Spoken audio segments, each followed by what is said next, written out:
મારું નામ હર્ષ છે. તે દિવસે ખૂબ ગરમી હતી અને બપોરનો સમય હતો. સૂર્યનો તડકો ખૂબ જ તીવ્ર હતો, જાણે આગ વરસાવી રહ્યો હોય. જ્યારે શહેરમાં ટ્રાફિકનું એક પૂર ઉમટી પડ્યું હતું, જેમાં ફસાયેલી મારી ગાડીનો એસી પણ જવાબ દઈ ચૂક્યો હતો, અને હું પરસેવામાં લથબથ વારંવાર ઘડિયાળ તરફ જોઈ રહ્યો હતો કે ક્યારે આ મનહૂસ સિગ્નલ ખુલે અને હું ઘરે પહોંચીને રાહતનો શ્વાસ લઈ શકું, કારણ કે આ સમયે ટ્રાફિકના ઘોંઘાટ અને ગાડીઓના હોર્નથી હું ખૂબ જ પરેશાન થઈ ગયો હતો. સિગ્નલ પર ઊભા રહેતા જ ગાડીઓના કાચ સાફ કરનારા અને ભીખ માંગનારા બાળકોની એક ભીડ ગાડીઓ પર તૂટી પડી હતી.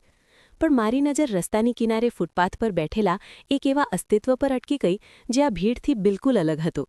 તે એક ખૂબ જ વૃદ્ધ અને લાચાર માણસ હતો, જેનું શરીર હાડપિંજર જેવું લાગી રહ્યું હતું અને તેના કપડાં ફાટેલા હતા, પણ તેની આંખોમાં એક વેરાનતા હતી. તેમાં ભીખ માંગવાની ચમક નહોતી, પણ એક વિચિત્ર વેરાનતા અને ઊંડી નિરાશા હતી. મેં અજાણતા જ ખિસ્સામાં હાથ નાખ્યો અને 10 રૂપિયાની એક કરચલીવાળી નોટ કાઢી, જેથી તે વૃદ્ધને મદદ કરી શકું. જો કે મારો નિયમ હતો કે હું સિગ્નલ પર ઉતરતો નહોતો, પરંતુ આજે તે વૃદ્ધની હાલત જોઈને મારું દિલ કોઈ અજાણ્યા કારણસર બેચેન થઈ ગયું. મેં ગાડીનો કાચ નીચે કર્યો અને હાથ બહાર કાઢીને તેને ઇશારો કર્યો તો તે ચોંકી ઉઠ્યો અને તેણે મારી તરફ જોયું. તેની આંખોમાં એક પળ માટે ડરનો પડછાયો લહેલાયો અને તે ધ્રુજતા પગલાં સાથે મારી ગાડી પાસે આવ્યો. મેં નોટ તેની તરફ લંબાવી તો તેણે ધ્રુજતા હાથોથી તે નોટ પકડી લીધી.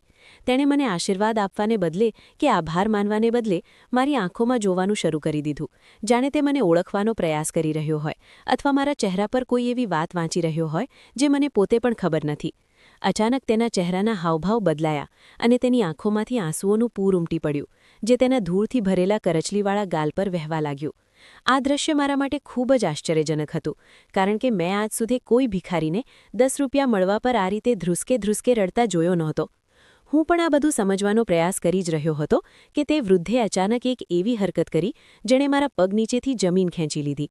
તેણે વીજળીની ઝડપથી મારો હાથ પોતાના બંને ઠંડા અને ખરબચડા હાથોમાં જકડી લીધો.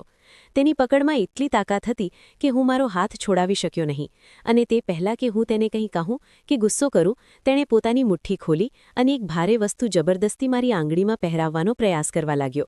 મેં ગભરાઈને મારો હાથ પાછળ ખેંચવાનો પ્રયાસ કર્યો અને ચીસ પાડીને તેને કહ્યું કે આ શું બદતમીઝી છે, મારો હાથ છોડી દો.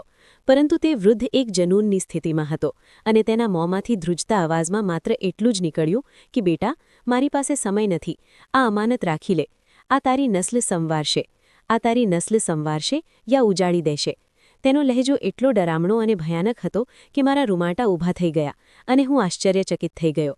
આ ખેંચતાણમાં તેણે એક વજનદાર વીંટી મારા જમણા હાથની વચ્ચેની આંગળીમાં ચઢાવી દીધી, જે મારી આંગળીના માપ કરતાં થોડી નાની હતી, પણ તેણે એટલી બેદર્દી અને તાકાતથી ધકેલી કે વીંટી મારી હાડકાં અને ચામડીને સ્પર્શતી આંગળીના મૂળ સુધી પહોંચી ગઈ હતી અને ત્યાં જ ફસાઈ ગઈ.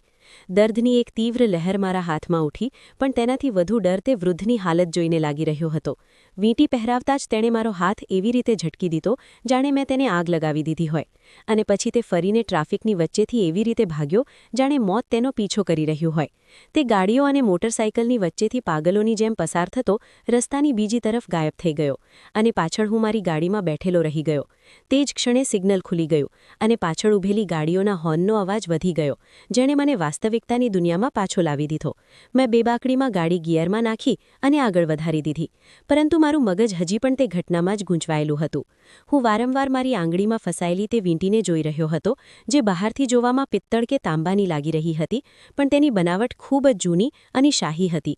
તેના ઉપર સોનાનું પાણ ચઢેલું હતું, જે હવે ઠેર ઠેરથી ઉતરી ગયું હતું, અને તેના ઉપર ઉપસેલું નિશાન હતું, જે ધ્યાનથી જોતા સિંહના માથા જેવું લાગી રહ્યું હતું. આ વીંટી કોઈ સામાન્ય બજાર કે સ્ટોલ પર મળતી વસ્તુ નહોતી લાગી રહી, પણ તેમાં એવી બેચેની અનુભવાઈ રહી હતી જે મને ખૂબ જ પરેશાન કરી રહી હતી. મેં ડ્રાઇવિંગની વચ્ચે જ તેને ઉતારવાનો પ્રયાસ કર્યો, પણ તે મારી આંગળીમાં ખરાબ રીતે ફસાઈ ચૂકી હતી અને આંગળી પર સોજો આવી જવાને કારણે તેનું નીકળવું અશક્ય થઈ ગયું હતું. મારા મનમાં જાતજાતની વાતો આવવા માંડી કે આખરે તે વૃદ્ધે મને વીંટી કેમ આપી? જો તે કિંમતી છે તો તેણે 10 રૂપિયાના બદલે મને આ કેમ આપી દીધી? અને જો તે કિંમતી છે તો તેનું વર્તન આટલું ડરામણું કેમ હતું? તેનાથી શબ્દો કે આ તારી નસ્લ સંવારશે યા ઉજાડી દેશે મારા મગજમાં હથોડાની જેમ વરસતા હતા. શું આ કોઈ જાદુટોના છે કે પછી ચોરીનો માલ જે તે પોલીસના ડરથી મારા હવાલે કરી ગયું છે? આ પ્રકારના સવાલો મારા મગજમાં આવી રહ્યા હતા. મને ડર લાગવા માંડ્યો હતો. પછી હું ઘરે પહોંચ્યો, પરંતુ ઘરના લોકોને મેં તે ઘટના વિશે કંઈ પણ જણાવ્યું નહીં, કારણ કે હું નહોતો ઈચ્છતો કે તેઓ વિના કારણે પરેશાન થાય. હું સીધો વોશરૂમમાં ગયો અને સાબુ લગાવીને વીંટી ઉતારવાનો પૂરો પ્રયાસ કરવા લાગ્યો, પણ જેટલો હું પ્રયાસ કરતો તે વીંટી એકલી જ મારા માંસમાં ખૂંપતી ચાલી જતી હતી, ત્યાં સુધી કે મારી આંગળી નીલી પડી જવા માંડી હતી અને આખરે મેં હાર માની લીધી અને વિચાર્યું કે કદાચ આવતીકાલ સુધીમાં સોજો ઓછો થઈ જાય તો તે ઉતરી જાય. પણ તે રાત મારા જીવનની સૌથી ભયાનક રાત સાબિત થઈ. જેમ જેમ અંધારું ફેલારી રહ્યું હતું, મને મારી આસપાસ એક વિચિત્ર દબાણનો અનુભવ થઈ રહ્યો હતો. મને વારંવાર લાગી રહ્યું હતું કે મારા ઘરની બહાર કોઈ હાજર છે જે મારા પર નજર રાખી રહ્યું છે. ઘણીવાર મેં ઉઠીને બારીમાંથી બહાર ઝાંકીને જોયું, પણ ગલી સુમસામ પડી હતી. પણ મારું દિલ કહી રહ્યું હતું કે કંઈક ગડબડ ચોક્કસ છે, કંઈક ખૂબ જ ખોટું થઈ ચૂક્યું છે. આ વીંટીનો બોજ માત્ર મારી આંગળી પર નહોતો, પણ મારી આત્મા પર પણ અનુભવાઈ રહ્યો હતો. મને એવું લાગી રહ્યું હતું કે મેં અજાણતામાં કોઈ ખૂબ મોટી મુસીબતને આમંત્રણ આપી દીધું છે. રાતના છેલ્લા પહોરમાં જ્યારે મારી આંખ ખુલી, તો મેં સપનામાં તે વૃદ્ધને જોયો જે લોહીથી લથબથ હતો અને મારી તરફ હાથ લંબાવીને કહી રહ્યો હતો કે તે આ કેમ લીધી, હવે તે લોકો તને નહીં છોડે. હું પરસેવામાં લથબથ ગભરાઈને બેઠો થઈ ગયો. મારું દિલ ઝડપથી ધબકી રહ્યું હતું અને ગળું સૂકાઈ ગયું હતું. મેં પાણી પીધું અને મારી આંગળીને જોઈ, જેના પર હવે નીલના 7 નિશાન પડી ગયા હતા અને વીંટી તેની જગ્યાએથી 1 ઇંચ પણ હટી નહોતી. પછી સવાર થતાં જ મેં નિર્ણય કરી લીધો કે હવે હું આ વીંટીને મારી પાસે એક ક્ષણ માટે પણ નહીં રાખું, ભલે મારે આંગળી જ કેમ ન કપાવવી પડે. મેં ઓફિસમાંથી રજા લીધી અને નાસ્તો કર્યા વિના ઘરથી નીકળી ગયો. મારું લક્ષ્ય શહેરના સૌથી મોટા બજાર તરફ હતું, જ્યાં મારો ઈરાદો હતો કે કોઈ જ્વેલર પાસેથી આ વીંટી કપાવી દઈશ, અથવા જો તે સોનાની હોય તો તેને વેચીને મારો પીછો છોડાવીશ. મને દરેક ગાડી અને માણસ અજાણ્યો લાગી રહ્યો હતો અને મારો વહેમ એટલી હદ સુધી વધી ગયો હતો કે મને લાગ્યું કે એક કાળી ગાડી મારો પીછો કરી રહી છે. મેં મારી ગાડીની ગતિ વધારી દીધી અને અલગ અલગ ગલીઓમાંથી પસાર થતો બજાર પહોંચ્યો. ત્યાં પહોંચીને મને થોડો શાંતિ મળી, કારણ કે ત્યાં લોકોની ભીડ હતી. પછી હું એક પ્રખ્યાત અને મોટી જ્વેલરીની દુકાનમાં દાખલ થયો, જ્યાંનો માલિક એક અનુભવી માણસ હતો જેને હું પહેલેથી જાણતો હતો. દુકાનમાં ઠંડક હતી અને કાચના કાઉન્ટરની પાછળ કિંમતી ઝવેરાત ઝગમગી રહ્યા હતા.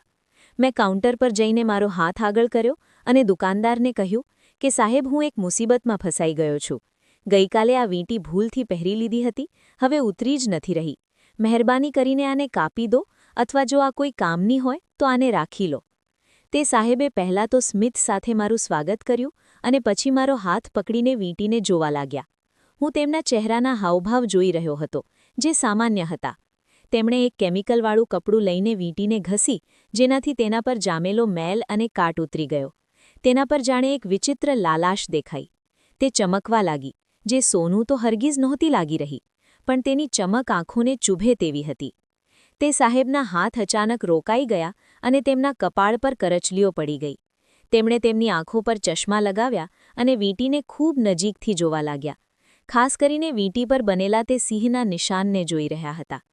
જેમ જેમ તે નિશાનને જોઈ રહ્યા હતા, તેમના ચહેરાનો રંગ હળદરની જેમ પીળો થતો જતો હતો. તેમના હાથમાં હળવો કંપ શરૂ થઈ ગયો. મને આ જોઈને ખૂબ જ વિચિત્ર ચિંતા થઈ અને મેં પૂછ્યું, શું થયું? શું મામલો છે? શું આ નકલી છે? પણ તેમણે મારા સવાલનો કોઈ જવાબ ન આપ્યો અને એક ઊંડી ખામોશી સાથે મને જોતા રહ્યા. તેમની આંખોમાં હવે તે પોતાપણું નહોતું, પણ એક ડરનો ભાવ હતો જે મારા દિલને ધ્રુજાવી દેવા માટે પૂરતો હતો. તેમણે અચાનક કાઉન્ટરની નીચે લાગેલા એક બટનને દબાવ્યું અને આગલી જ પળે દુકાનનું ઓટોમેટિક શટર પડવાનું શરૂ થઈ ગયું હતું. ધડ-ધડના અવાજ સાથે જ્યારે લોખંડનું શટર નીચે પડ્યું અને દુકાન અંધારામાં ડૂબી ગઈ, તો મારો શ્વાસ ગળામાં અટકી ગયો. બહારનો ઘોંઘાટ કપાઈ ગયો અને દુકાનમાં એકદમ ખામોશી છવાઈ ગઈ. મારા દિલની ધડકન તેજ થઈ ગઈ અને મેં તેમને ગભરાઈને પૂછ્યું કે તમે શું કરી રહ્યા છો? શટર કેમ પાડ્યું છે?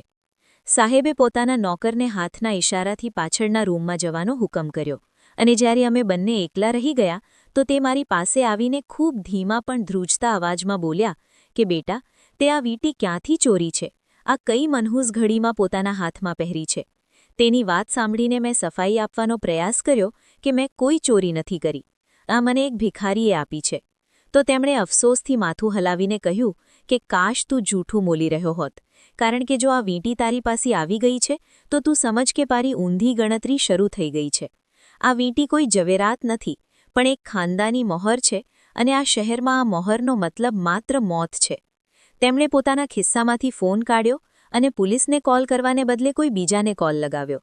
તેમણે હાથના ઇશારાથી મને મના કરી દીધી અને તરત જ ફોન કાનથી લગાવીને માત્ર એટલું જ કહ્યું કે સાહેબ, કુરબાનીનો બકરો મળી ગયો છે, માલ મારી પાસે છે અને માણસ પણ મારી પકડમાં છે. તેની આ વાત સાંભળીને મારા પગ નીચેથી જમીન નીકળી ગઈ. મને સમજાતું નહોતું કે તે કોની વાત કરી રહ્યા છે અને મને શા માટે કુરબાનીનો બકરો બનાવવામાં આવી રહ્યો છે. હજી હું કંઈ બોલવાનો જ હતો કે તેમણે ફોન મૂકી દીધો અને મારી તરફ એક એવી નજરથી જોયું કે જેમ કોઈ શિકારી પોતાના શિકારને જુએ છે, અને બોલ્યા કે મને માફ કરી દેજે બેટા, પણ હું મજબૂર છું. મારી પોતાની ફેમિલી પણ છે જે તેમના કબજામાં છે. તે વીંટી પહેરીને તારા મોતના વોરંટ પર સહી કરી દીધી છે. કાશ તું તે ભિખારીને તે 10 રૂપિયા ન આપતો અને તારા રસ્તા પર ચાલતો રહેતો. ખેર, હવે જે પણ થશે તે તારી સહનશક્તિની બહાર છે. હું આશ્ચર્ય અને આઘાતની હાલતમાં ઊભો હતો કે આ બધું શું થઈ રહ્યું છે. એક મામૂલી વીંટી અને 10 રૂપિયાની ભલાઈ મને કયા દલદલમાં ધસડી લાવી છે. હજી હું આ બધા સાથે દલીલ કરી જ રહ્યો હતો કે દુકાનના પાછળના દરવાજા પર એક જોરદાર ટકોરો થયો. મારા પૂછ્યા પહેલાં જ તેમણે દરવાજો ખોલી દીધો. ત્યાં પોલીસ નહોતી, પણ કાળા કપડામાં ભારે ભરખમ 2 લોકો ઊભા હતા, જેમના ચહેરા પર કોઈ ભાવ નહોતો. તેમણે કોઈ વાત કર્યા વિના મારા માથા પર બંદૂકની બોડી જોરથી મારી અને મારી આંખો સામે અંધારું છવાઈ ગયું. પછી છેલ્લી વસ્તુ જે મને યાદ છે તે સાહેબનો અવાજ હતો, જે કહી રહ્યા હતા કે આ બિચારાનો વાંક માત્ર ગરીબી અને અજ્ઞાનતા છે, પણ અમીરોના ખેલમાં હંમેશા ગરીબ જ મરી જાય છે. મારા માથામાં ઉઠેલા દર્દની ઠેસ અને આંખો સામે છવાયેલા ગાઢ અંધારામાં જ્યારે મારી આંખ ખુલી તો મને સૌથી પહેલાં જે વસ્તુનો અહેસાસ થયો તે પેટ્રોલ અને મોંઘા પરફ્યુમની મિશ્રિત દુર્ગંધ હતી, અને તેની સાથે જ મારા કાનોમાં ટાયરના રસ્તા પર ઘસાવાના અવાજ ગૂંજી રહ્યા હતા, જે આ વાતનો પુરાવો હતી કે હું કોઈ સફરમાં છું. મેં મારા હાથ હલાવવાનો પ્રયાસ કર્યો તો મને આ ભયાનક વાસ્તવિકતાનો સામનો કરવો પડ્યો કે મારા હાથ પાછળની તરફ સખત રીતે બાંધેલા હતા અને મારી આંખો પર એક જાડી સખત પટ્ટી બાંધેલી હતી, જેણે મને સંપૂર્ણપણે આંધળો કરી દીધો હતો. મારું શરીર એક ચાલતી ગાડીના ફ્લોર પર પડ્યું હતું. કદાચ આ કોઈ મોટી ગાડીની ડિક્કી હતી અથવા પાછળની બાજુની વચ્ચેની જગ્યા, કારણ કે દરેક ઝટકા સાથે મારી પાંસળીઓ ગાડીની સખત બોડી સાથે ટકરાઈ રહી હતી અને દર્દની લહેર મારા પૂરા અસ્તિત્વમાં ઉઠી રહી હતી. દર્દની એક ઠંડી અને ધ્રુજતી લહેર મારી કરોડરજ્જુમાં દોડી ગઈ અને મને તે સાહેબની દુકાનનો છેલ્લો દૃશ્ય યાદ આવ્યું, જ્યારે તે ફોન પર કોઈ અજાણ્યા માણસ સાથે મારો સોદો કરી રહ્યા હતા અને પછી મારા માથા પર કોઈ ભારે વસ્તુનો પ્રહાર કરવામાં આવ્યો. મેં ચીસો પાડવાનો પ્રયાસ કર્યો, કોઈ મારી મદદ કરે, પણ મારા મોં પર એક પહોળો ટેપ લગાવવામાં આવ્યો હતો, જેના કારણે માત્ર એક દબાયેલો અવાજ મારા ગળામાંથી નીકળી શક્યો હતો, અને તે પણ ગાડીના એન્જિનના ઘોંઘાટમાં જ દબાઈને રહી ગયો. ગાડીની ગતિ ખૂબ જ તેજ હતી અને તે કોઈ રસ્તાની જગ્યાએ કોઈ કાચા અને ખરાબ રસ્તા પર ચાલી રહી હતી, કારણ કે મારું શરીર વારંવાર ડાબે જમણે લથડી રહ્યું હતું. મારા મગજમાં હજારો સવાલો સાપની જેમ વળખાઈ રહ્યા હતા અને અનેક ખ્યાલોએ મને ઘેરી રાખ્યો હતો કે મને ક્યાં લઈ જવામાં આવી રહ્યો છે. તે લોકો કોણ હતા જેમણે દિવસે દહાડે શહેરના આવા બજારમાં મારું અપહરણ કરી લીધું, અને તે મનહૂસ વીંટીનું આખરે શું રહસ્ય છે જેણે મારી હસતી રમતી સુકૂનભરી જિંદગીને થોડા કલાકોમાં જ નર્ક બનાવી દીધી છે.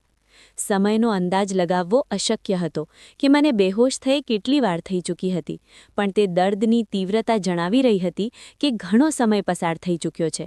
લગભગ અડધા કલાકની વધુ તકલીફદાયક મુસાફરી પછી ગાડીની ગતિ ધીમી પડી અને કોઈ ભારે લોખંડના ગેટ ખુલવાનો સખત અવાજ આવ્યો, જેની સાથે જ ટાયરના કાંકરા પર ચાલવાની ચરચરાહટ સંભળાઈ, જેનાથી મને અંદાજ આવ્યો કે અમે કોઈ એવી જગ્યા પર પહોંચી ચૂક્યા છીએ જે રસ્તાથી હટીને છે. ગાડી ઊભી રહેતા જ દરવાજો ખુલ્યો અને ગરમ હવાનો એક ઝોંકો અંદર આવ્યો, જેની સાથે જ મને કોઈએ પગથી પકડ્યો અને કોઈ મરેલા જાનવરની જેમ ઘસડીને બહાર કાઢી લીધો. બહારની હવામાં ભેજ અને ભીની માટીની ખુશ્બુ હતી, જે કોઈ ખુલ્લી જગ્યા કે ફાર્મહાઉસનો સંકેત આપી રહી હતી. મેં પોતાને છોડાવવાનો પ્રયાસ કર્યો, પણ મને 2 મજબૂત હાથોએ જકડી રાખ્યો હતો અને મને લગભગ ઘસડતા અંદર લઈ જઈ રહ્યા હતા. મારા બૂટ જમીન પર ઘસાઈ રહ્યા હતા અને હું દિલમાં ને દિલમાં ઉપરવાળાને પોકારી રહ્યો હતો. અચાનક વાતાવરણમાં એક મોટો ફેરફાર આવ્યો અને બહારની તે તેજ ગરમી અને ગરમીના બદલે ઠંડી અને શાંત એસીની હવામાં લઈ લીધો, જેનો મતલબ હતો કે અમે કોઈ ઇમારતની અંદર દાખલ થઈ ગયા છીએ. મારા પગ નીચે હવે પથ્થરવાળી જમીનના બદલે ખૂબ નરમ અને જાડી ગાલીચા હતી, પણ વાતાવરણમાં એક વિચિત્ર બેચેની અને ખામોશી હતી. મને થોડું દૂર ચાલ્યા પછી એક ખુરશી પર લાવીને પછાડી દેવામાં આવ્યો અને મારા હાથોની દોરી ખોલી દેવામાં આવી. પણ તે પહેલાં કે હું મારા હાથોને સહેલાવી શકું કે કંઈ કરી શકું, મારા મોં પરથી ટેપ મોટી બેદર્દીથી નોચી લેવામાં આવી, જેનાથી મારી ચામડી પણ ઉતરતી અનુભવાઈ, અને પછી મારી આંખો પરથી પટ્ટી હટાવી દેવામાં આવી. અચાનક તેજ રોશનીને કારણે મારી આંખો અંજાઈ ગઈ અને મને થોડી ક્ષણો સુધી બધું ધૂંધળું દેખાયું, જેમ હું પાણીની અંદરથી જોઈ રહ્યો હોઉં. જ્યારે મારી નજર સાફ થઈ અને આંખોએ રોશની સાથે સમજૂતી કરી, તો મેં પોતાને એક બહુ જ મોટા હોલમાં જોયો, જેની દિવાલો પર શિકાર કરેલા સિંહો અને હરણોની ચામડી અને કિંમતી પેઇન્ટિંગ્સ લાગેલા હતા, અને છતથી લટકતો ક્રિસ્ટલનો ભારે ઝુમ્મર કોઈ જૂના મહેલનું દ્રશ્ય રજૂ કરી રહ્યો હતો. પણ તે પૂરી ઝાંકજમાળ અને ઇમારતની વચ્ચે સામે રાખેલા એક મોટા શાહી સોફા પર બેઠેલો માણસ આ રૂમની સૌથી ભયાનક અને ડરામણી વાસ્તવિકતા હતી. તે એક 50થી 55 વર્ષનો ભારે ભરખમ માણસ હતો, જેણે સફેદ રંગનો સૂટ પહેર્યો રાખ્યો હતો અને તેના ખભા પર એક મોંઘી શાલ રાખેલી હતી. તેના ચહેરા પર એક એવી શાંતિ હતી જે માત્ર તે લોકોમાં હોય છે જે માણસોના જીવ લેવાને માખી મારવાથી વધુ મહત્વ નથી આપતા, અને જેના માટે કાયદો માત્ર કિતાબી વાતો હોય છે. તેની ડાબે જમણે તે લોકો કાળા કપડામાં ઊભા હતા, જે મને દુકાનથી લાવ્યા હતા અને જેમના હાથમાં હથિયાર હતા. તે માણસની નજર મારા ચહેરા પર નહીં, પણ મારા જમણા હાથમાં તે આંગળી પર જામી હતી, જેમાં તે વીંટી ફસાયેલી હતી અને હવે નીલ પડતા માંસમાં વધુ ધસી ગઈ હતી. તેણે એક ઊંડો શ્વાસ લેતા પોતાના હાથમાં પકડેલી સિગારનો ધુમાડો વાતાવરણમાં વેર્યો અને ખૂબ જ રોબદાર, ગર્જનાવાળા અવાજમાં કહ્યું કે આખરે અમારા ખાનદાનની ચીજ પોતાની જગ્યા પર પહોંચી ગઈ છે અને બકરો પોતે જ શિકાર પાસે આવી ગયો છે. મેં હિંમત ભેગી કરીને ધ્રુજતા અવાજમાં પૂછ્યું કે તમે કોણ છો અને મને અહીં શા માટે લાવવામાં આવ્યો છે? મેં કોઈ ગુનો નથી કર્યો. હું માત્ર એક સામાન્ય નાગરિક છું અને મહેનત મજૂરી કરીને મારું પેટ ભરું છું. ઉપરવાળા માટે મને જવા દો. મારા ઘરવાળા પરેશાન થઈ રહ્યા હશે. તે માણસે એક ખૂબ ઝેરી સ્મિત સાથે મારી તરફ જોયું. એક સામાન્ય નાગરિક હોવું તો તારો સૌથી મોટો ગુનો છે બેટા. જો તું ખાસ હોત કે તારી કોઈ હેસિયત હોત તો આજે આ ખુરશી પર ન બેઠો હોત. મારું નામ જાણવું તારા માટે જરૂરી નથી. બસ એટલું સમજી લે કે હું શહેરનું સંચાલન કરનારો છું અને દરેક વસ્તુ મારી મુઠ્ઠીના છે. અહીં સુધી કે કાયદો મારી મરજીથી જાગે છે અને સૂવે છે. અને આ વીંટી જે તે પહેરી છે તે મારા ખાનદાનની નિશાની છે જે ખોવાઈ ગઈ હતી. મેં તરત જ આગળ ઝૂકીને વિનંતી કરી કે જો આ તમારી છે તો ઉપરવાળા માટે આને લઈ લો. મને આ નથી જોઈતી. હું તો પોતે જ તેને વેચવાનો કે કાપવાનો પ્રયાસ કરી રહ્યો હતો. આ મનહૂસ વીંટી મારો જીવ પકડી ગઈ છે. આને ઉતારો અને મને જવા દો. હું કસમ ખાઉં છું કે હું કોઈને પણ કંઈ નહીં કહું. તેણે હસતા હસતા માથું નકારમાં હલાવ્યું અને કહ્યું કે એટલી જલ્દી નહીં નવયુવાન, તું કદાચ વાતની ગહેરાઈને નથી સમજી રહ્યો. આ વીંટી માત્ર એક જવેરાત કે સોનાનો ટુકડો નથી જેને તું જ્યારે ચાહે પહેરી લે અને જ્યારે ચાહે ઉતારી દે, પણ એક મરજી છે, એક નિર્ણય છે. વીંટી જેની આંગળીમાં હોય છે તેને પહેરનાર અમારી મરજી વિના તેને ઉતારી શકતો નથી. તેની કોયડા જેવી વાતો મને સમજાઈ રહી નહોતી. મારું મગજ ડરથી બંધ થઈ રહ્યું હતું. મારું દિલ ચાહતું હતું કે હું ચીસો પાડીને રડું અને તેની પાસે દયાની ભીખ માંગું, પણ તે માણસની આંખોમાં દયા નામની કોઈ વસ્તુ જ નહોતી. તેણે પોતાની પાસે ઊભેલા ગાર્ડને ઇશારો કર્યો અને રૂમની દિવાલ પર એક મોટી એલઈડી સ્ક્રીન ઓન થઈ ગઈ, જેના પર ન્યૂઝ ચેનલ ચાલી રહી હતી. સ્ક્રીન પર લાલ રંગની બ્રેકિંગ ન્યૂઝની પટ્ટી ચાલી રહી હતી અને એક એન્કર ચીસો પાડીને ખૂબ જ ભાવુક અંદાજમાં જણાવી રહ્યો હતો કે શહેરના નીડર જર્નલિસ્ટના હત્યાનો મામલો ઉકેલાઈ ગયો છે. પોલીસે હત્યારાને પકડી લીધો છે અને દરોડા પાડવામાં આવી રહ્યા છે. તે એન્કર કહી રહ્યો હતો કે આ હત્યા દુશ્મનીનું પરિણામ લાગે છે અને ગુનેગાર એક માહિર ખતરનાક હત્યારો છે. ત્યારબાદ સ્ક્રીન પર જે તસવીર બતાવવામાં આવી તેને જોઈને મારા મોંમાંથી એકદમથી એક ચીસ નીકળી ગઈ અને મારું લોહી નસોમાં જ જામી ગયું. તે તો મારી જ તસવીર હતી. આ એ જ તસવીર હતી જે મારા ઓળખ કાર્ડ અને ડ્રાઇવિંગ લાયસન્સ પર લાગેલી હતી. ન્યૂઝકાસ્ટ કહી રહ્યો હતો કે ગુનેગારનો સંબંધ શહેરના ગરીબ વિસ્તારથી છે અને તેના કબજામાંથી તે વીંટી પણ મળી આવવાની આશંકા છે જે જર્નલિસ્ટે મરતા પહેલા હત્યારાથી પોતાને છોડાવવાની કોશિશમાં છીનવવાનો પ્રયાસ કર્યો હતો અથવા જેને હત્યારાની નિશાની તરીકે પોતાની પાસે રાખી લીધી છે. હું હેરાનીના આલમમાં સ્ક્રીનને જોઈ રહ્યો હતો. મને વિશ્વાસ નહોતો આવતો કે આ બધું શું થઈ રહ્યું છે. મેં એક જ પળમાં મારી દુનિયા ઉજળતી જોઈ લીધી હતી. મેં પાગલોની જેમ ચીસો પાડીને કહ્યું કે આ બધું જૂઠ છે, આ સરાસર બકવાસ છે, મેં કોઈને પણ નથી માર્યો. હું તો તે સમયે મારી ઓફિસમાં હતો. તમે લોકો મારી સાથે આવું કેમ કરી રહ્યા છો? મેં તમારું શું બગાડ્યું છે? પછી તે માણસે મોટી તસલ્લીથી સિગારનો કશ લીધો અને સોફાની પીઠ પર ટેક લગાવતા બોલ્યો કે સત્ય તે નથી હતું જે હકીકતમાં થાય છે, પણ સત્ય તે હોય છે જે અમે બતાવીએ છીએ અને જેને દુનિયા માની લે છે. અસલી કહાની એ છે કે તે જર્નલિસ્ટ ખૂબ વધારે બોલવા લાગ્યો હતો અને મારા દીકરાના કેટલાક મામલાઓમાં ટાંગ અડાવી રહ્યો હતો. ગઈકાલે રાત્રે તેની ગાડી મારા દીકરાની ગાડી નીચે આવી ગઈ. હવે તેને અકસ્માત સમજી લો કે પછી કંઈક બીજું, પણ મામલો એ થયો કે ત્યાં કેટલાક કેમેરા અને લોકો હાજર હતા અને ચૂંટણી માથે છે. જો મારો દીકરો હત્યાના કેસમાં ફસાય તો અમારી રાજનીતિ અને તાકાત બંને ખતમ થઈ જાય. એટલે અમને તરત જ એક ચહેરાની જરૂર હતી, એક એવા ચહેરાની જે આ ગુનાને પોતાના માથે લઈ લે અને મારા દીકરાને બચાવી શકે. તે કામ માટે અમારી એક જૂની ખાનદાની રીત છે. આ વીંટી અમારા ખાસ એટલે કે તે વૃદ્ધ પહેરતો હતો જે અમારો વફાદાર કૂતરો હતો.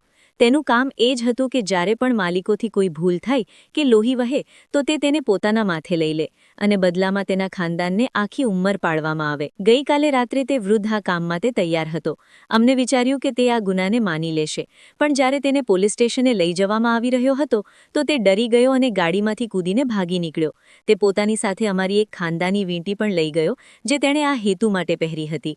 અમને લાગ્યું કે તે ગદ્દારી કરશે અને પુરાવા લઈને ક્યાંક છુપાઈ જશે, પણ તે બેવકૂફ ભાવુક માણસે વીંટી તને આપી દીધી.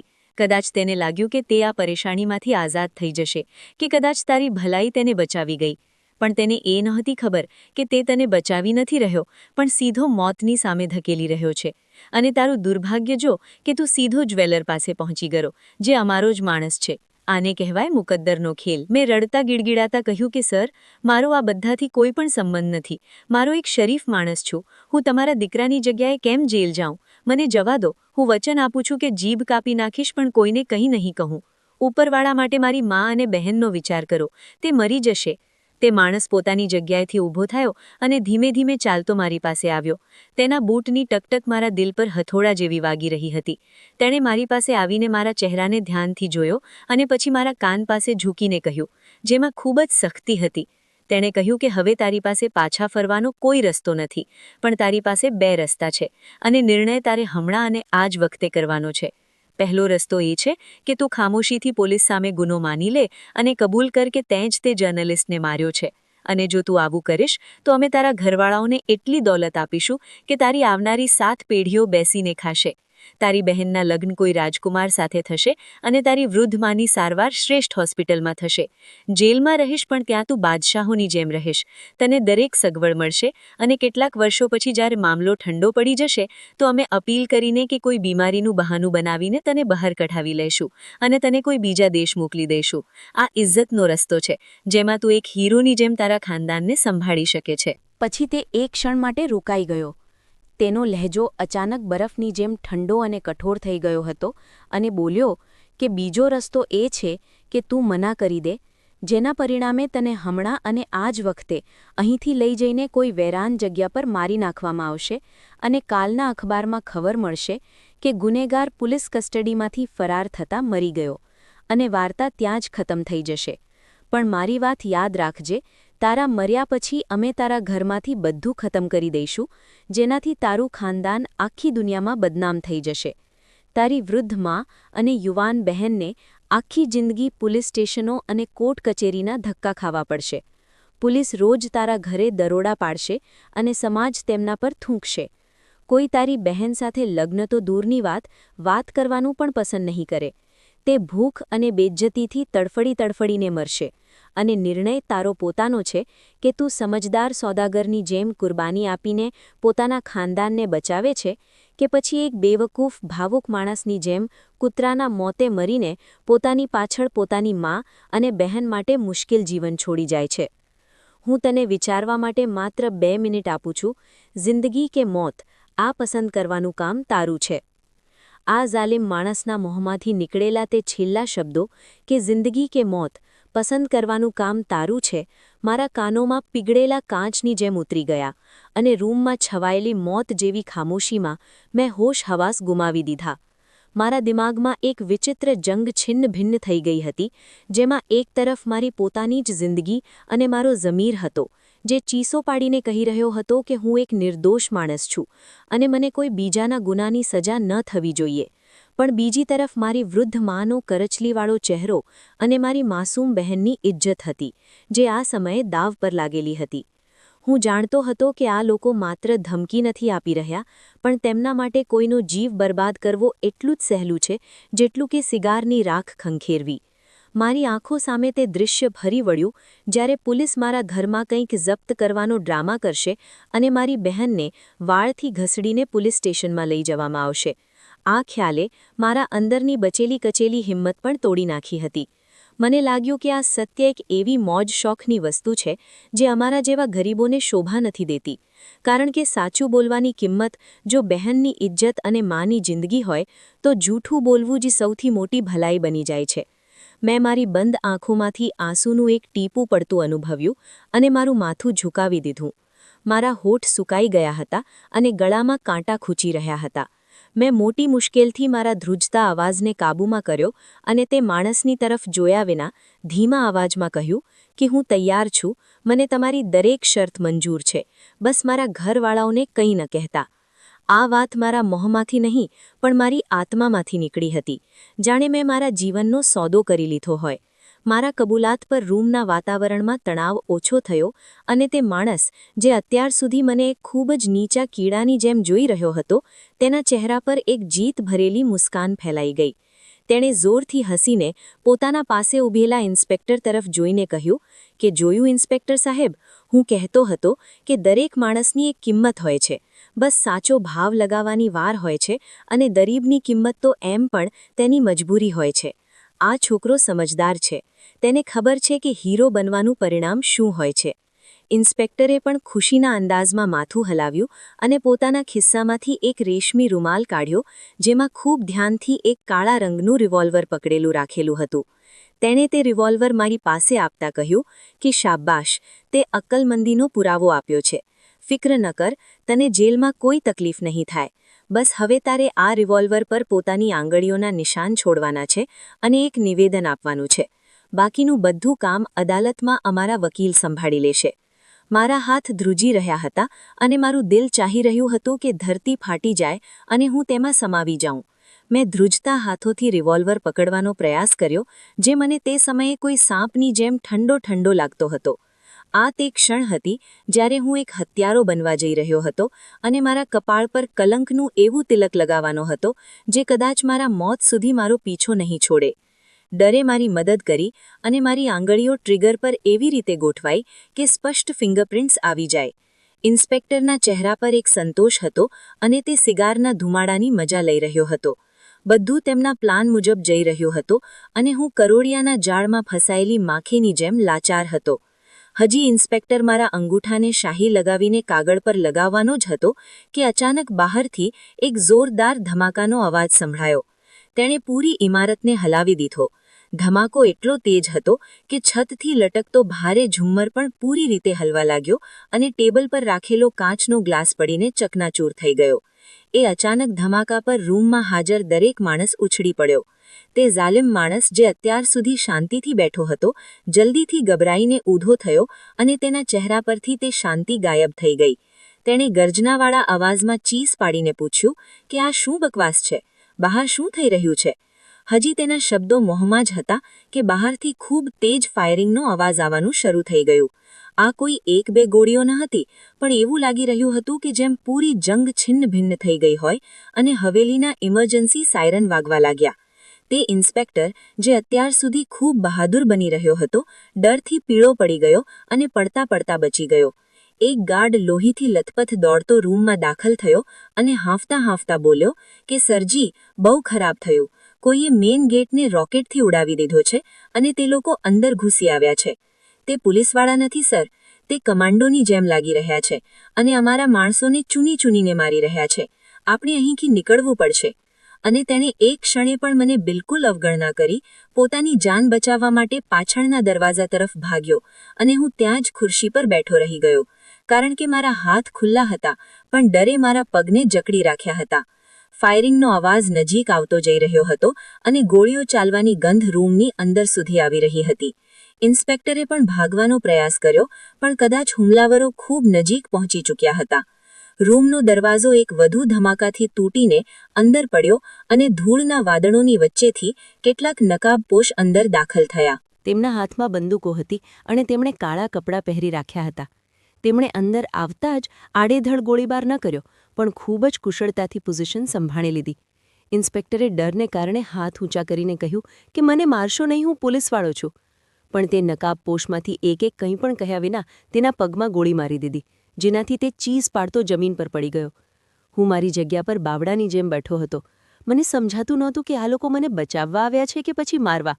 મારું દિલ જોર-જોરથી ધબકી રહ્યું હતું અને મને લાગ્યું કે હવે મારો વારો છે. તે નકાબપોશમાંથી જે સૌથી આગળ હતો તેણે મારી તરફ જોયું અને ઝડપથી મારી તરફ વધ્યો. તેની ચાલમાં એક અજીબ ઝડપ અને આત્મવિશ્વાસ હતો. તેણે મારી નજીક આવીને પોતાની બંદૂક નીચે કરે અને મારા ચહેરાને ધ્યાનથી જોયો. તેની આંખો નકાબની પાછળથી ચમકી રહી હતી. તેણે પોતાનો હાથ લંબાવ્યો અને મારા ખભાને હલાવીને બોલ્યો કે ઉઠી જા, જીવતો છે કે મરી ગયો? તેનો અવાજ સાંભળીને મને એક ઝટકો લાગ્યો. આ અવાજ અજાણ્યો નહોતો. આ અવાજ મેં થોડા કલાકો પહેલાં જ સાંભળ્યો હતો, જ્યારે હું તે જ્વેલર સાહેબની દુકાને હતો. હા, આ અવાજ જ્વેલર સાહેબ પાસેના તે નોકરનો હતો જે મને પાણી પીવડાવવાના બહાને અંદર લઈ ગયો હતો અને પછી ગાયબ થઈ ગયો હતો. તેણે ઝડપથી પોતાનો નકાબ હટાવ્યો તો મારો શક યકીનમાં બદલાઈ ગયો. આ તે જ યુવાન છોકરો હતો જે જ્વેલરીની દુકાને નોકર હતો, પરંતુ તે સમયે તેના ચહેરા પર નોકરવાળો ભાવ નહોતો, પણ એક યોદ્ધાનો ગુસ્સો હતો. તેણે મારી હેરાનીને પારખતા સ્મિત કરીને કહ્યું કે મોઢું બંધ કરો ભાઈ સાહેબ અને જલ્દી ઉઠો. આ આશ્ચર્યચકિત થવાનો સમય નથી. વાર્તા હજી શરૂ થઈ છે અને અહીંથી આપણે નીકળવું પડશે, નહીં તો તે જાલિમ માણસ પોતાની પૂરી સેના લઈને પાછો આવી જશે. મેં પડતો પડતો ભાગવાનો પ્રયાસ કર્યો, પણ પગે સાથ ન આપ્યો. તેણે મને સહારો આપીને ઊભો કર્યો અને તેની નજર અચાનક મારા હાથ પર પડી, જ્યાં તે વીંટી હજી સુધી મારી આંગળીમાં ફસાયેલી હતી. તેને જોતાં જ તેના ચહેરા પર ગંભીરતા છવાઈ ગઈ અને તેણે કહ્યું કે શુક્ર છે, અમાનત હજી સુધી સલામત છે. તેણે મને ખેંચતા કહ્યું કે ભાગ મારી સાથે. પણ હું હજી સુધી આઘાતની હાલતમાં હતો કે આ બધું શું થઈ રહ્યું છે. તે નોકર જે મને એક સામાન્ય છોકરો લાગતો હતો, તે આટલો મોટો કમાન્ડર કેવી રીતે નીકળ્યો અને તે જ્વેલર સાહેબની દુકાનથી કેવી રીતે પહોંચ્યો? સવાલો ઘણા હતા, પણ સમય નહોતો. અમે બંને ભાગતા ભાગતા રૂમમાંથી બહાર નીકળી આવ્યા તો બહારનું દૃશ્ય ખૂબ ખરાબ હતું. હવેલીનો સુંદર લોન મૃતદેહો અને કાચના ટુકડાઓથી ભરેલો હતો. જગ્યાએ જગ્યાએ આગ લાગેલી હતી અને ધુમાડાના વાદળો ઉઠી રહ્યા હતા. તે નકાબપોશ, જેમને હું હુમલાખોર સમજી રહ્યો હતો, ખરેખર તે યુવાનના સાથી હતા અને તેઓ અમારો સાથ આપી રહ્યા હતા. અમે ભાગતા ભાગતા એક કાળા રંગની જીપ તરફ વધી રહ્યા હતા, જે ગેટ પાસે ઊભી હતી. ગોળીઓ અમારા માથા ઉપરથી પસાર થઈ રહી હતી અને તેમની સનસનાહટ મારા કાનોમાં ડર પેદા કરી રહી હતી. એક ગોળી મારી ખૂબ નજીકથી પસાર થઈ અને દિવાલ સાથે ટકરાઈ, જેનાથી માટી ઉડીને મારા મોં પર પડી. મેં ડરને કારણે આંખો બંધ કરી લીધી અને માત્ર તે છોકરાના સહારે ભાગતો રહ્યો. આખરે અમે જીપ સુધી પહોંચી ગયા. તેણે મને ધક્કો મારીને પાછળની સીટ પર ફેંક્યો અને પોતે ડ્રાઇવિંગ સીટ પર બેસી ગયો. બાકીના સાથીઓ પણ ઝડપથી ગાડીઓમાં સવાર થઈ ગયા અને જીપ સ્ટાર્ટ કરી દીધી. તેણે જીપ ખૂબ ઝડપથી ગેટની બહાર કાઢી લીધી. હવાના તેજ ઝોંકા મારા ચહેરા સાથે ટકરાઈ રહ્યા હતા અને મેં પાછળ ફરીને જોયું તો તે આલિશાન હવેલી હવે એક યુદ્ધ લડવાને કારણે ખંડેર લાગી રહી હતી. અમે મેઇન રોડ પર આવી ગયા અને ગાડીની ગતિ વધુ તેજ થઈ ગઈ. હું હાંફી રહ્યો હતો અને મારું આખું શરીર પરસેવામાં લથબથ હતું. મેં મુશ્કેલીથી શ્વાસ સામાન્ય કર્યા અને તે છોકરાને પૂછ્યું કે તું કોણ છે અને આ બધું શું છે? તે વૃદ્ધ ભિખારી કોણ હતો અને તમે લોકો મને ક્યાં લઈ જઈ રહ્યા છો? તે છોકરાએ મારી તરફ જોયું અને ગંભીરતાથી બોલ્યો કે મારું નામ હરજીત છે અને તે વૃદ્ધ ભિખારી જેને તે રસ્તા પર જોયો હતો તે કોઈ મામૂલી ભિખારી નહોતો. તે મારો બાપ હતો અને વીંટીને બચાવનારો હતો, જે હવે તારા હાથમાં છે. અને તે જ્વેલર સાહેબ અમારા સાથે નહોતા, પણ તેમણે અમને ધોકો આપ્યો હતો. તેમણે જ તે જાલિમ માણસને જણાવી દીધું હતું કે વીંટી તારી પાસે છે, જેથી તે ઇનામ લઈ શકે. પણ તેમને નહોતી ખબર કે અમે તેમની દુકાનની નિગરાની કરી રહ્યા હતા. જ્યારે તારું અપહરણ કરવામાં આવ્યું ત્યારે અમે તારી પાછળ પાછળ અહીં સુધી પહોંચી ગયા. તેની વાત સાંભળીને મારું માથું ચકરાઈ ગયું. તો આનો મતલબ એ છે કે તે જ્વેલર સાહેબ ગદ્દાર હતા અને તે હમદર્દ બનવાનો ઢોંગ કરી રહ્યા હતા. મેં પૂછ્યું કે તો હવે અમે ક્યાં જઈ રહ્યા છીએ? શું હું મારા ઘરે જઈ શકું છું?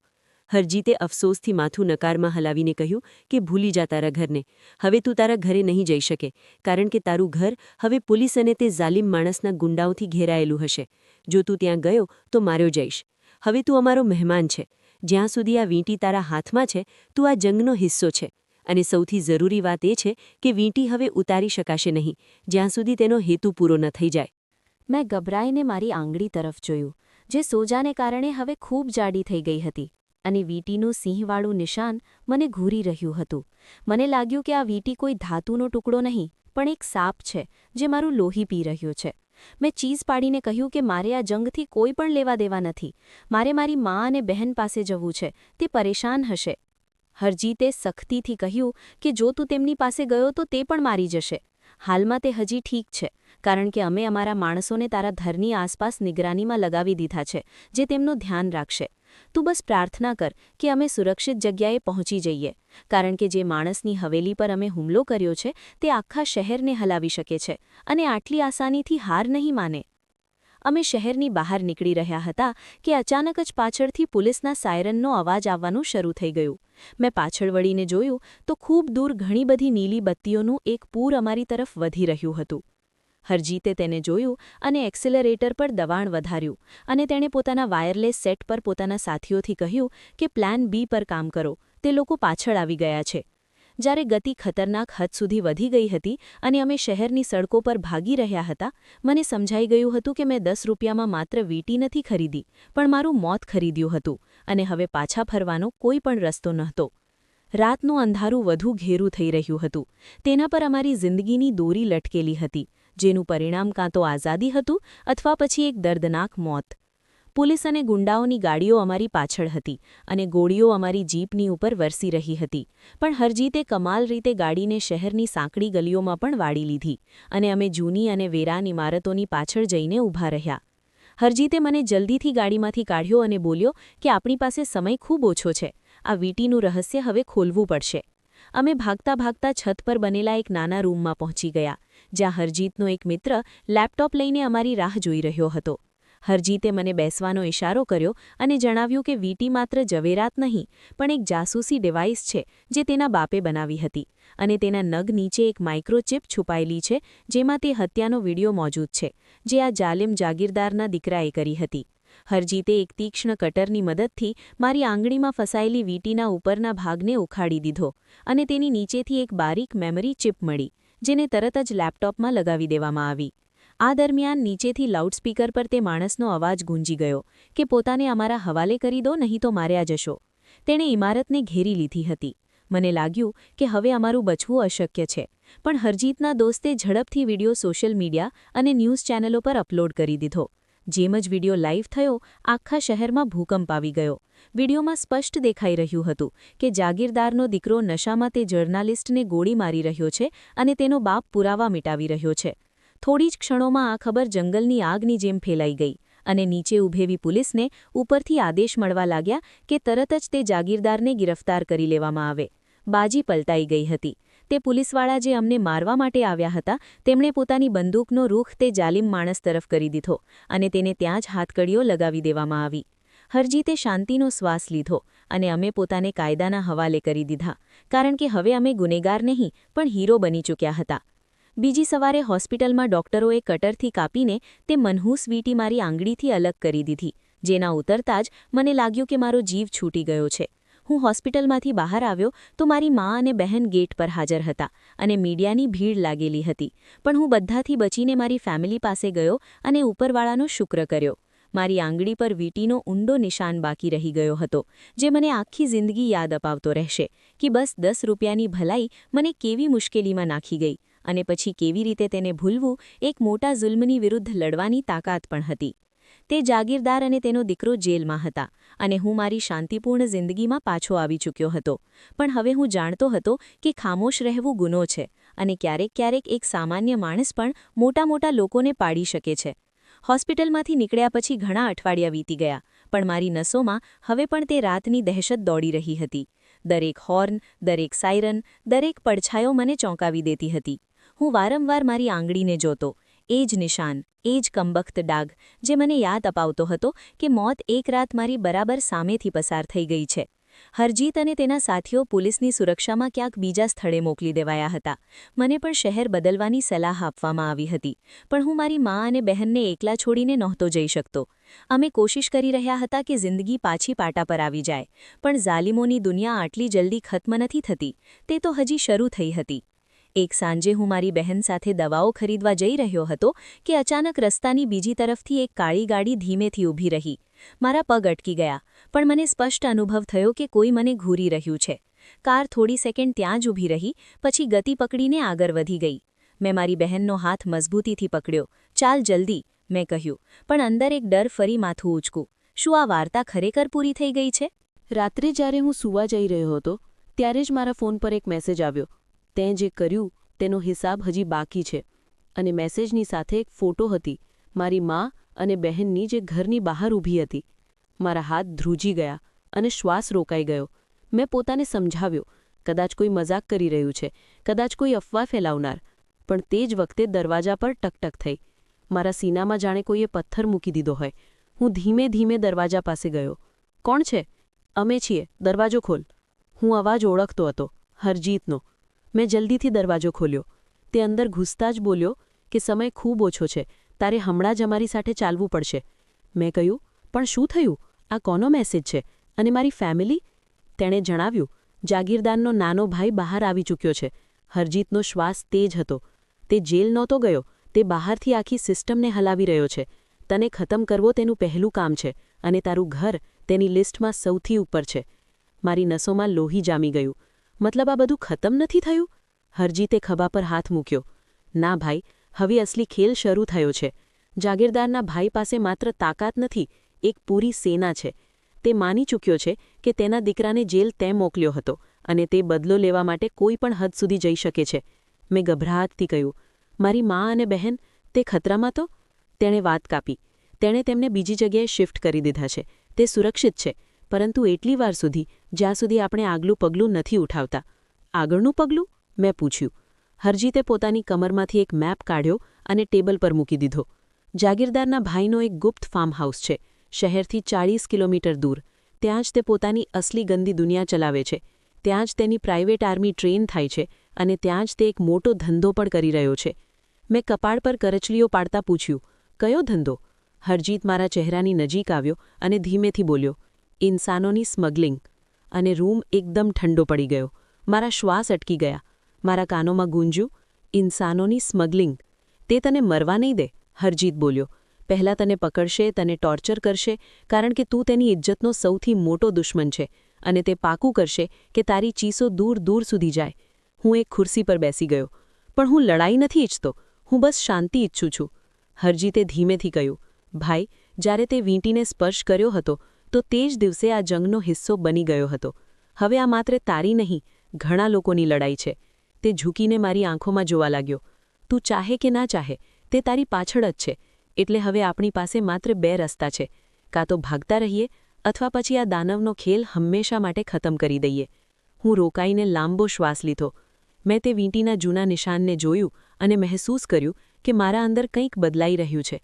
હવે હું ડરથી નહોતો ભાગી રહ્યો. હું હવે કોઈનો શિકાર નહોતો. હું લડવા માટે તૈયાર થઈ રહ્યો હતો. મેં ધીમેથી કહ્યું, હરજીત, મને તે ફાર્મ હાઉસ પર લઈ ચલ. હરજીત સ્મિપ કર્યો અને બોલ્યો, બસ, આ જ સાંભળવું હતું ભાઈ. તેણે બારીમાંથી બહાર જોયું. નીચે કાળી વેન તૈયાર ઊભી હતી. રાત ઘેરી અંધારી હતી, પણ મારી આંખોમાં હવે એક નવી આગ સળગી રહી હતી. હું જાણતો હતો કે આજથી આ સ્ટોરી માત્ર મારી નહીં, પણ એક યુદ્ધ બનવાની હતી. હરજીતે મારા ખભા પર હાથ મૂક્યો અને કહ્યું, ચલ, આપણી પાસે સમય ખૂબ ઓછો છે. આપણે બંને ઝડપથી સીડીઓ ઉતરીને નીચે આવ્યા. બહાર કાળી વેનનું એન્જિન પહેલેથી જ ચાલુ હતું. વેનની અંદર હરજીતના 2 સાથી હતા, નકાબ પહેરેલા, હથિયારો સાથે, જાણે કોઈ જંગ માટે જ જન્મ્યા હોય. મેં પાછળ બેઠો અને દરવાજો બંધ થતાં જ વેન સડક પર ઉછળતી ચાલી પડી. રાતનું અંધારું ફેલાયેલું હતું, પણ સડકના દરેક વળાંક પર અજીબ શાંતિ હતી, જાણે શહેર પોતે પણ દહેશતમાં સૂઈ રહ્યું હોય. હરજીત મારી બાજુમાં બેઠો હતો. તેના હાથમાં લેપટોપ હતું, જેના પર તેણે એક જગ્યા ખોલી રાખી હતી. તે ફાર્મહાઉસ નકશામાં જાણે કોઈ જંગલના દિલમાં ઘૂસેલું હતું, એક એવી દુનિયા જે આંખોથી દૂર હતી, એક એવી જગ્યા જ્યાં કાયદો નહીં, માત્ર દાનવોના નિયમો ચાલતા હતા. મેં પૂછ્યું, આપણે બસ 2-3 લોકો છીએ અને તે આખી ગેંગ છે, આપણે આ બધું કેવી રીતે કરી શકીશું? હરજીત મારી તરફ ઝૂક્યો અને બોલ્યો, કારણ કે તને લાગે છે કે આપણે બસ 3 છીએ, અસલમાં આપણે 16 લોકો છીએ. હું ચોંકી ગયો. 16?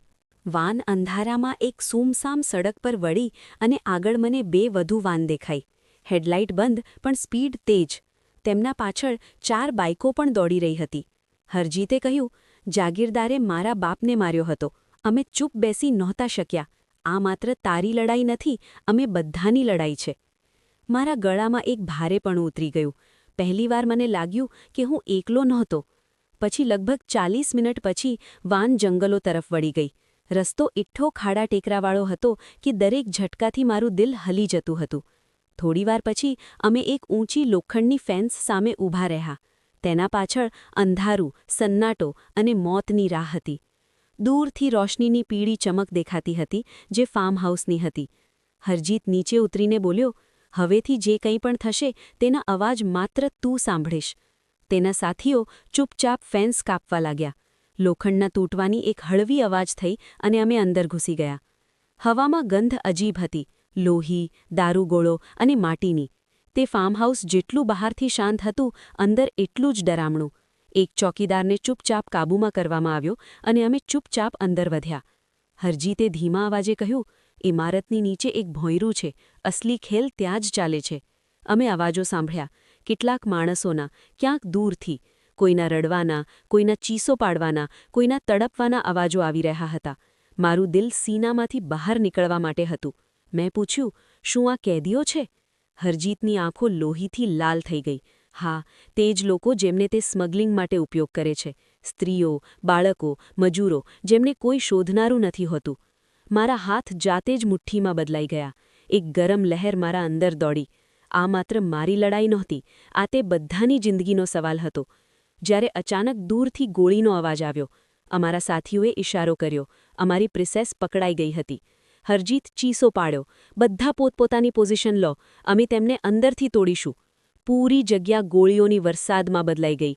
મને લાગ્યું કે દુનિયા ફાટી રહી છે. ચીસો, ધમાકા, ગોળીઓ, ચીસ પાડતું અંધારું, આ જ બધું છવાયું હતું. અને એક ગોળી મારા કાનની બિલકુલ નજીકથી પસાર થઈ. મેં દિવાલની પાછળ છુપાઈને કહ્યું, હરજીત, તે લોકો કેટલા છે? તે દાંત પીસીને બોલ્યો, ઓછા નથી, કદાચ 50થી વધારે. અને અમે, હું ચીસો પાડ્યો, અમે 14, આ તો પાગલ પણ છે. પણ હરજીતે જોરદાર હસ્યો. ના ભાઈ, આ ઇન્સાફ છે. અને ફાયરિંગની વચ્ચે અમે એક સાઇડ ગેટથી અંદર ઘૂસ્યા. નીચે જતી સીડીઓ મળી, કાટ લાગેલી, ગંદી અને લોહીથી લથબથ. પછી નીચે પહોંચીને જે જોયું તે મારી આત્મા સુધીને હલાવી ગયું. તે રૂમ પિંજરાઓથી ભરેલો હતો. દરેક પિંજરામાં કોઈના કોઈ કેદ હતું. સ્ત્રીઓ, બાળકો, વૃદ્ધો, કેટલાક ખરાબ રીતે ઘાયલ, કેટલાક બેભાન લોકો. અને એક સ્ત્રીએ મને જોઈને રડતા રડતા હાથ લંબાવ્યો, બચાવો અમને, પ્લીઝ, અમને બહાર કાઢો. આ બધું જોઈને મારી આંખો ભરાઈ આવી. હરજીતના સાથીઓ પિંજરાના તાળા તોડવા લાગ્યા. ત્યારે જ પાછળથી પગલાંનો અવાજ આવ્યો. હરજીત લાલ એલર્ટ પર હતો. તો આખરે તમે અહીં સુધી પહોંચી જ ગયા. મારી કરોડરજ્જુમાં ઠંડી ઉતરી ગઈ. તે પોતે હતો, જાગીરદારનો નાનો ભાઈ. તેની આંખોમાં એવું ઝેર હતું જાણે કોઈએ સિંહને સાંકળમાંથી મુક્ત કરી દીધો હોય. તેણે તાળી પાડી અને 20 હથિયારબંધ ગુંડા અંધારામાંથી બહાર આવ્યા. તે સ્મિત કર્યો, શાબાશ, ખૂબ હિંમત બતાવી તમે, પણ હવે જોઉં છું તમારી હિંમત કેટલી વાર ટકે છે. તેણે બંદૂક મારી તરફ ઉઠાવી અને તે ટ્રિગર દબાવવાનો જ હતો કે ધમાકાના અવાજથી પૂરી જગ્યા હલી ગઈ અને ધુમાડો છવાઈ ગયો. હરજીત ચીસો પાડ્યો, ભાગો! અચાનક ઉપરની તરફથી છત તૂટવા લાગી અને દોરડાઓ પર એક અલગ જ ટીમ અંદર કૂદી પડી. આ હરજીતના લોકો નહોતા, આ સરકારી સ્પેશિયલ ફોર્સ હતી. તેમનો લીડર ચીસો પાડ્યો, અહીં સ્મગલિંગની ફરિયાદ મળી છે, હથિયાર નીચે મૂકી દો, નહીંતર ગોળી મારી દેવામાં આવશે. જાગીરદારનો ભાઈ ચીસો પાડ્યો, આ એક ધોકો છે, આ જાળ છે. તેના લોકો બેબાકડીમાં ગોળીઓ ચલાવવા લાગ્યા અને સ્પેશિયલ ફોર્સે જવાબમાં આગ વરસાવી. હું પથ્થરની જેમ ઊભો રહ્યો. મોત ચારે તરફ હતી. હરજીતે મારો હાથ પકડ્યો અને કહ્યું, જલ્દી ભાગો, ઉપર ચાલો. અમે સીડીઓ તરફ ભાગ્યા. બોમ્બ, ગોળીઓ, ચીસો, બધું હવામાં ઉડી રહ્યું હતું. પછી જ્યારે અમે ભોંયરામાંથી નીકળીને ઉપર આવ્યા જ હતા કે જાગીરદારનો ભાઈ છુપાઈને મારા પાછળ સીધો આવી ગયો. તેણે મારી ગરદન પકડીને દીવાલ સાથે ટેકવી દીધી. તેની આંખો શૈતાન જેવી હતી. તારી વજહથી જ મારો ખાનદાન બરબાદ થયો. હવે તું મારાથી બચી નહીં શકે. તે બંદૂક મારી છાતી પર રખી ગયો. મેં ડરથી આંખો બંધ કરી લીધી. ત્યારે જ ગોળી ચાલી, પણ દર્દ ન થયો. મેં આંખો ખોલી તો જાગીરદારનો ભાઈ જમીન પર પડી ચૂક્યો હતો. હરજીત તેના પાછળ ઊભો હતો. ધુમાડો નીકળતી બંદૂક હાથમાં હતી. તે ભારે શ્વાસ લેતો બોલ્યો. કોઈએ કહ્યું હતું, વાર્તા ખત્મ નથી થઈ, હવે ખત્મ થઈ છે. મારી ટાંગોએ હવે બિલકુલ જવાબ આપી દીધો. હું જમીન પર બેસી ગયો. ભોંયરામાં લોકોને આઝાદ કરવામાં આવી રહ્યા હતા. પોલીસ ફાર્મ હાઉસ પર કબજો કરી રહી હતી. જાગીરદારનો ભાઈ મરેલો પડ્યો હતો. તે રાત્રે મેં પહેલીવાર જાણ્યું કે ક્યારેક ક્યારેક એક સામાન્ય માણસ પણ પોતે એક તોફાન બની જાય છે. આ કહાનીની શીખ એ છે કે માણસ ક્યારેય પણ મુશ્કેલીઓથી ભાગીને સુરક્ષિત રહી નથી શકતો. ડર હંમેશા ત્યાં સુધી પીછો કરે છે જ્યાં સુધી આપણે તેનાથી ભાગવાનો પ્રયાસ કરીએ છીએ. પણ જેવો માણસ પોતાના ડરની સામે ઊભા રહેવાનું શીખી લે છે, તે અડધી લડાઈ તે જ પળે જીતી લે છે. બુરાઈ ભલે ગમે તેટલી તાકાતવર કેમ ના હોય, સત્ય અને હિંમત હંમેશા તેનાથી મોટી હોય છે. કોઈ એક માણસની હિંમત ઘણા લોકોની જિંદગી બચાવી શકે છે. એટલા માટે સાચા માટે ઊભા રહેવું, અન્યાયની વિરુદ્ધ અવાજ ઉઠાવવો અને પોતાના લોકોની સુરક્ષા માટે લડવું, આમાં જ માણસની અસલી તાકાત છુપાયેલી હોય છે.